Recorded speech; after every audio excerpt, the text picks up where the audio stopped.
প্রতিটি দেশকে নির্দিষ্ট সময় অন্তর তাদের লক্ষ্য পর্যালোচনা করতে এবং আরও উচ্চাভিলাষী পরিকল্পনা গ্রহণ করতে বলা হয়েছে। যদিও প্যারিস চুক্তির লক্ষ্য অত্যন্ত গুরুত্বপূর্ণ, তবে এটি বাস্তবায়নের ক্ষেত্রে বেশ কিছু চ্যালেঞ্জ রয়ে গেছে। একদিকে উন্নত দেশগুলোর উপর বেশি দায়িত্ব থাকলেও তারা প্রায়ই প্রতিশ্রুতি অনুযায়ী পদক্ষেপ নিতে ব্যর্থ হচ্ছে। উন্নয়নশীল দেশগুলো বলেছে যে তারা জলবায়ু পরিবর্তন মোকাবেলায় কার্যকর উদ্যোগ নিতে চায়, কিন্তু এর জন্য তারা অর্থায়ন ও প্রযুক্তিগত সহায়তার অভাব অনুভব করছে।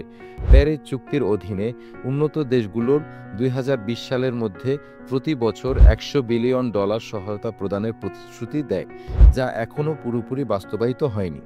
বিশেষজ্ঞদের মতে সবচেয়ে বড় চ্যালেঞ্জ হল কার্বন নিঃসরণকারী প্রধান দেশগুলোর ভূমিকা। চীন, যুক্তরাষ্ট্র, ভারত, রাশিয়া এবং ইউরোপীয় ইউনিয়নের বিশ্বের সবচেয়ে বেশি গ্রিনহাউস গ্যাস নির্গমনকারী অঞ্চল।